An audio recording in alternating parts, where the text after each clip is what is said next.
Okay, good morning, everybody. Okay, just to give a little bit of context, how we came about inviting Coach Subramaniam to this conference to share with us. Last year, a colleague and I were attending an international coaching conference, and Dr. Paul Sham, one of the presenters, was asking, to identify a youth coach who is successful in your country. Okay, and my colleague and I were just discussing, and we were trying very hard. Now, it's not fair to just identify somebody who's been successful at a competition level and so on, because that might not be a full picture of a youth coach. It's easy for Dr. Paul Sham because he was sharing on the successful NFL coaches. So they have obviously recorded the biggest victory and so on. So for youth coach, we couldn't. And then when I saw Straits Times articles and all that sharing about Coach Subramaniam and the things that he's been doing at Cedar, it got me thinking. Here is this man who has achieved amazing or inspired Cedar track and field to achieve more than 60 years, all right, of dominance in track and field. And they have captured 14 double championship titles, okay, and amassed a total of 42 division titles. So that's pretty amazing. So on top of that, here is a man who have already coached for so long, and he has a lot of athletes who are still coming back and respecting him and acknowledging him, and he has inspired them to go on in their journey and represent Singapore in their respective sport, whether track and field, or they have contributed in one way or another, and some of them are actually sitting here among you, okay? So I'm going to start the conversation going by asking him, and sharing with us how he as a coach back then created that dominance, all right, that culture of excellence in the Cedar Girls, because he's the man who started it, and he's got some very interesting stories to tell about why he did what he did. So I'm going to start by asking the first question: how did he create this culture of excellence in Cedar Girls? Coach. Yeah. Hello, everybody. I was posted to Cedar in 1961. At the time, Cedar Girls Secondary was only 3 years old. And now it is 60 years old. And the principal was very keen to start sports program there. And so she met me, and we had a discussion. And then she turned around and asked me, what is your philosophy? What is your thinking behind when you want to start a sports program like this? My philosophy and belief system is that the one that goes through the program, not only through sports, through education as well, at the end of the program, that person must be a good person. A good person means a person who is sound in character. Then she shook my hand and said, well, I'm also on the same line. This is what I'm doing for the academic lessons. I instill discipline so that everything goes on well, so that teaching and learning can take place properly. Then how can you just elaborate a little bit what does the sound character means? So I said the sound character means, to put it in simple terms, in slogans, be good and do good. If you are being good and do good, you already cover a large area, and that can tailor or structure your character. Then I say I will also consider another slogan, that is love all and serve all. There should be no discrimination whatsoever. What does love all means? It is like a parent loving all the children without any form of discrimination, and also loving and serving everybody, because the parent has the interest of the child at heart, so they'll serve everybody. And as you go along these lines, what the other things will emerge, that perseverance and determination will come in, and I say that and we have to persevere, press on with perseverance and determination. If we do so, we will be able to meet our goals. Then the question is, how does it fit into sports and game? Well, when it comes to sports and game, we call it sportsmanship. All that I've mentioned earlier, it embraces that sportsmanship. So when sportsmanship, and I say beyond that, we must go even beyond that. What happened beyond the field? You see, at a societal level, sports, at a society level, sports, sound character is an asset to the family, it's an asset to the society, it's an asset to the country. Why? It unifies people. This unification of people is so important. And if you want to see it at a miniature level, then you can probably see it how it can be done in the sports and games. So I started a hockey team. And I look at the past history, they always said, we tried to do something about hockey, but the team was not strong enough to take part in competition. So we had to set a goal. I told everybody present there, our goal is to become district champions, I said. And then they laughed and giggled and rolled because laughed and giggled because this is not possible according to them. So never mind, we'll keep that in our mind and we go on. And at the end of the year, the following year, we participated in the championship and we became Serangoon District Champions. At that time, Singapore was divided into 5 districts. Serangoon District was one of them. And when we became Serangoon District Champions, then they look up to me like a hero. So I won their confidence already.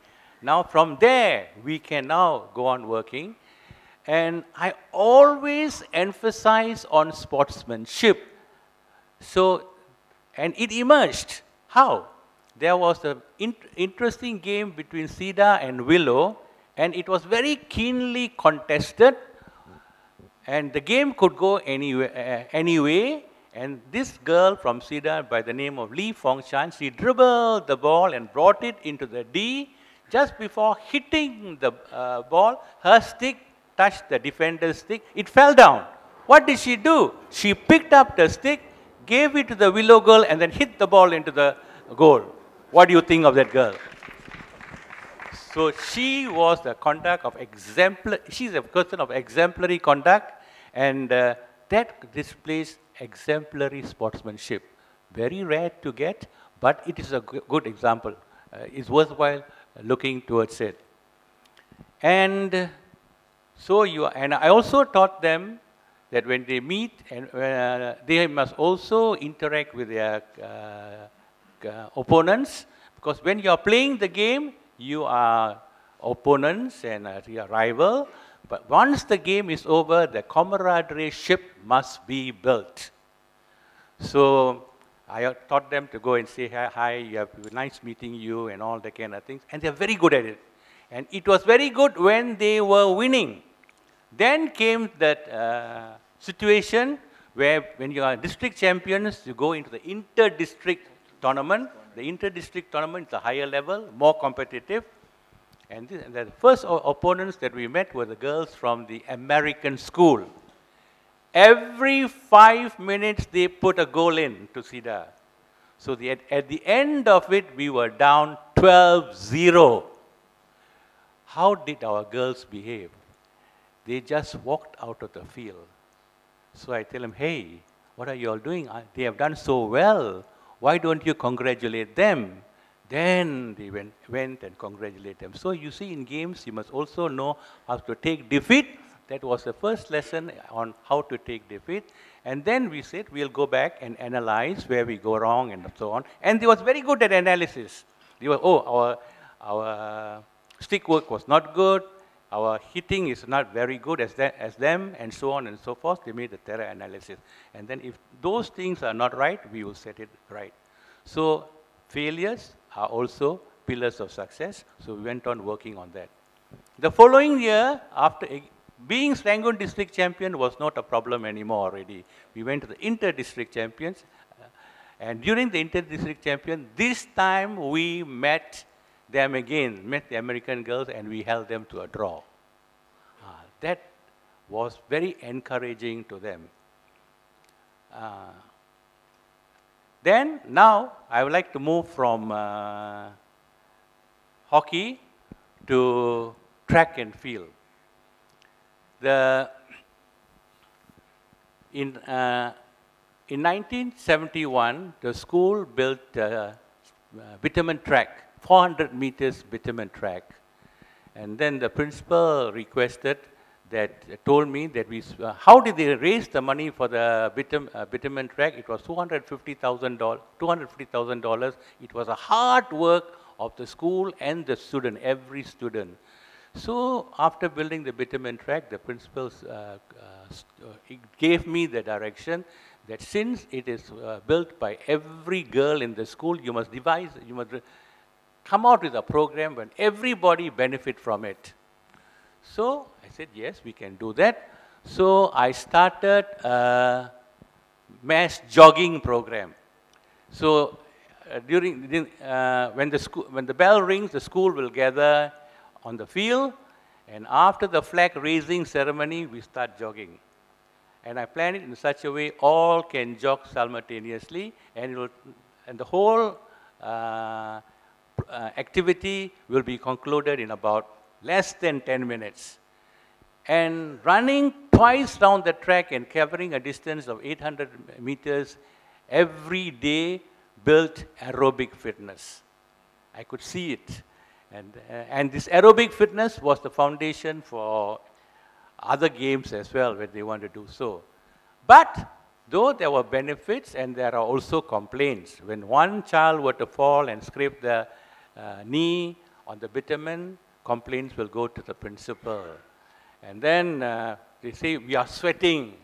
And when you go to the classroom, we are sweating, so learning will not be going to be a problem, and so on. So when they came out with this kind of a problem, we carried out a simple survey. One of my teachers carried out a simple survey, and you'll be surprised at the outcome. 80% of them say, we won the jogging, because the jogging built up aerobic fitness. And so the program stayed on. And then we have to build up the track and field team, because we have got a bitumen track. And building up, how do I identify the athletes? We conduct a simple field test. Through the field test, we identify them. And at the same time, the two other coaches who are helping me, they are also from the school, they are teachers from there. We use our eyes. And we come out with a team of 40. And then your responsibility doesn't stop there.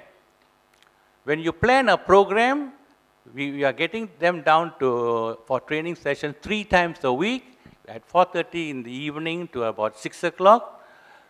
That is quite intense, considered intensive. Their academic work should not be affected. So we had to balance between academic work and the training program. How did we do that? At that time, the school dismisses at 1 o'clock. From 1 to 2 o'clock, they have their meals and everything. Once those things are over, then I make special arrangement for them to go to the library or to the grandstand, and then they can sit there, do their self-studies, and then do their homework, and so on and so forth. But one very special thing was emerging from that arrangement. There was peer tutoring. The better pupils helped the weaker ones. The girls in the higher form helped those in the lower form. That was fantastic. That brought about bonding. And that bonding, together with training as a team with high goals like going for the national championship, worked very well. It created a dynamic force.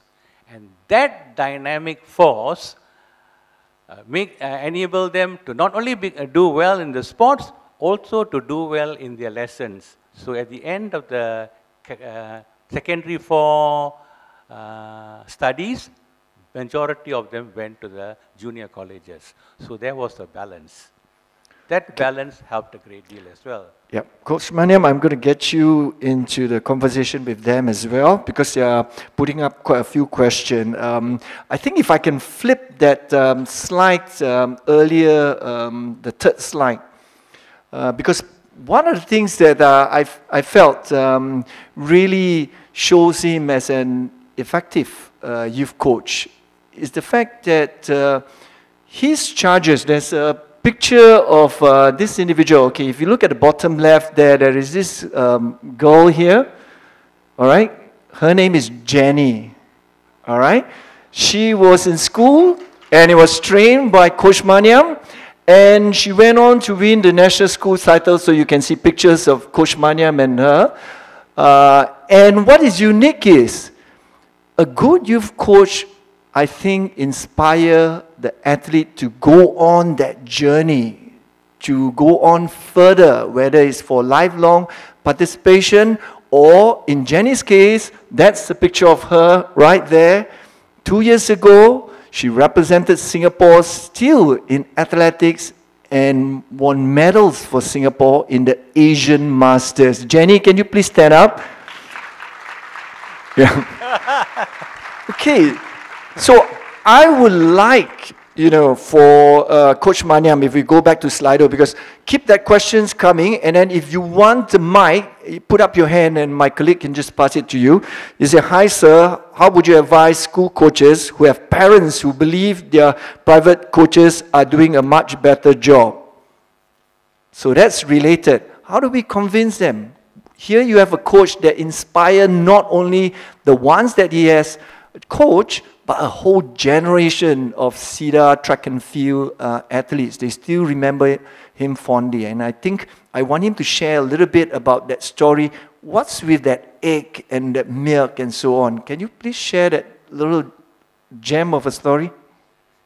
As we are moving on with the program, the most important thing is to get feedback. We are coaches. How do our athletes look upon us? And according to the feedback that they give you, you will be able to modify the program or whatever it may be and carry on with it. So generally we try to get feedback. I got some feedback now after they become quite, left the school and they are quite matured individuals. So what is the perception? This coach-athlete perception is very important. The relationship is so important for us to move ahead. So I got this type of answers coming from, this is a perception that Jenny holds of her coach or the coaches who handle her. This is what she said. Our coach was like a mentor, a father, many things rolled into one. He cared for us as an athlete, a student, a person. He never failed to advise us on how to be a good person. That sums up the relationship between coaches and athletes of Cedar. That relationship is critical for everyone to move forward when you want to meet your goals. And so I used to get feedback, many such feedbacks, but I would like to also indicate what this old girl of mine, who is now attached to Cedar Girls there, she's working as an operational manager of Cedar. She also gave us the feedback to see whether we are on the right path or not. This is what she said to us as coaches. You are the source of strength and inspiration to the Cedar athletics team. You left a legacy for Cedar as a formidable powerhouse in sports by making them champions for several consecutive years. You nurtured dedication, teamwork, and fighting spirit that are wonderful qualities. We cherish these qualities and continue to develop them in our life. You have left an extraordinary mark to make us champions in our life. Thank you very much, our dearest coaches, for all your contributions which benefited us. So coaching and learning does not only take place in the school field, it must go beyond. And preparing for life is also part of our objectives. Coach Maniam, you still haven't shared that story that you were noticing as a coach that your athletes were a little bit undernourished, and you started something interesting. What was that? When the athletes are training and running around, if you keep on watching them, the body language will tell a tale. For instance, Chan Violin is there. When she finishes running, I can see her rather very pale and so on. I was concerned about it. So, at that time, behind the sports council, we had one doctor, Dr. Gyam. So I sent her there and we had a tech. And he said, oh, she is short of iron. So he gave some iron tablets and so on. And that probably solved the immediate problem. But what I understood was the nutrition was not good, not balanced at all. Nowadays, you get very good food. Everybody provides you with all those things. But those days, when you go to the canteen, you get the noodles, one small slice of egg, and then on the top of it is all what they call the gravy, and only it's highly carbohydrate based. Only carbohydrates based. So that was not good. So I spoke to the advisory council whether I could have some money. And our nutritional style will be quite different from what we all have planned. Now I've looked at it, I know. So what we did, I got the domestic science lab to prepare a tub of milk. And then another tub where they boiled egg, and the full boiled eggs were there. And I was also very concerned about vitamins and balances. So I got what I identified as a good multivitamin and left there. So during the recess time, they go and have a cup of milk, they take a one boiled egg, and then they take the vitamin, and then they sign off, because I want to know who ate, who has not come and taken the nutrition. If they haven't, I will just call them up and take it as well. And I think that helped. That helped. Did that come from your own pocket money? Oh, that came from the advisory committee wanted to give me $5,000. I said, I don't require $5,000. If you kept aside $1,000 will be more than enough, and we managed with that. But these are simple, it didn't cost very much. Yeah. Okay, what he is not sharing as well, so he created this habit of them getting the vitamins and getting the protein that they need so that they can train.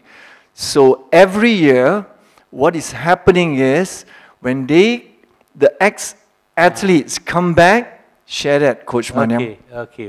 What happened? They came to know my birthday.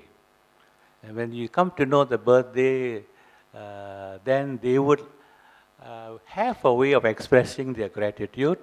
So when we were in school, what they do is that they get to one corner of the field, which is rather private, and then they will get the cake there with a candle, and then what else they put there is very interesting. They put an egg there. And then after they have sung the song, say, Mr. Maniam, eat the egg. And I have no choice but to eat the egg. And I enjoyed it. It's all part of the joy. Yes. Okay, I'm going to try and address this question with Coach Maniam.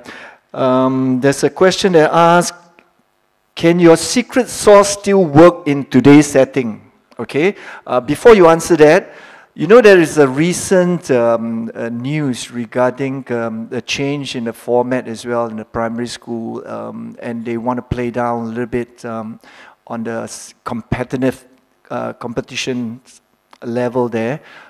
So it would be great for you to touch on that and whether your secret sauce in terms of being a fatherly figure, will that still hold true for youth coaches here? I think the caring nature is very important to build a relationship between the coach and the athletes. It is very important, whether you are a youth coach, stationed in the school or outside. The valuable part of it will be, it's the strategy of the schools also to draw them in and make them part of the family. Once you make them part of the family, then you would be able to work together and make them feel good. At the same time, what spoils the system is that when you want them to win the championship at all costs, that makes it, then they would sacrifice other things, other valuable things. That should not take place, But it's all depend on the system. When we conduct appraisals and see how well the school has done, they look at the championships they have achieved, and they don't have ways of measuring whether sound character is developing or not. To me, sound character is very important, and I infused it in all our activities as far as possible. And I had two of the coaches, they are also sound believers of the sound character. So the sound character went hand in glove with the championship. In fact, it motivated them to become to do well in sports. Okay, I'm going to finish it off with one question coming from the floor. If there's somebody has a burning question for Coach Maniam, I'll pass the mic to you. Is there any question apart from the ones that are shown here? Yep. Wow. Yep, Devi. It's so inspiring to listen to you, so I humbly thank you for sharing your wisdom with us. And yes, your secret sauce still works today. Can you tell me how you share that wisdom and that approach with your fellow coaches effectively?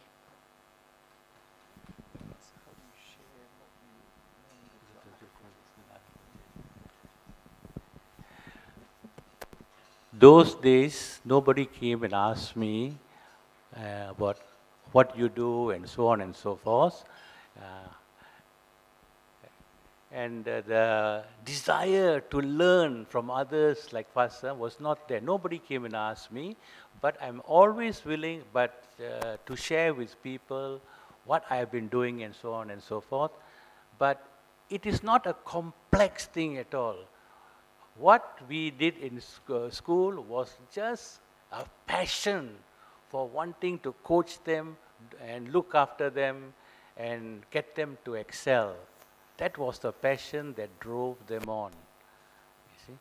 And everybody we also have sports council meetings where the sports secretaries are there. We always interact with them. Hey, how did you do it, man? And then how we did it is hard work.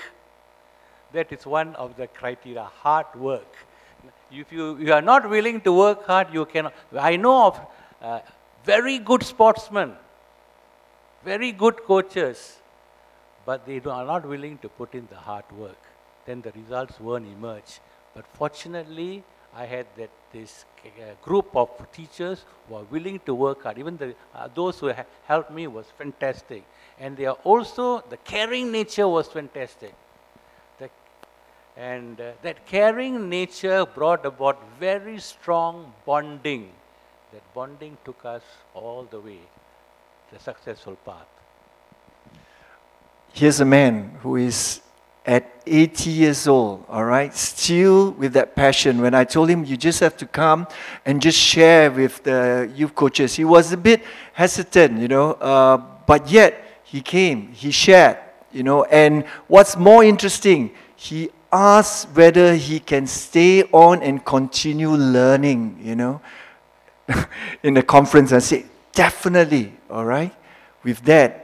Can you join me in putting our hands to minute, Coach Subramaniam? Thank you so much. After coming here, watching you and interacting, I'm not 80, but I feel 18. Thank you very much for your giving us your listening ears. God bless all of you.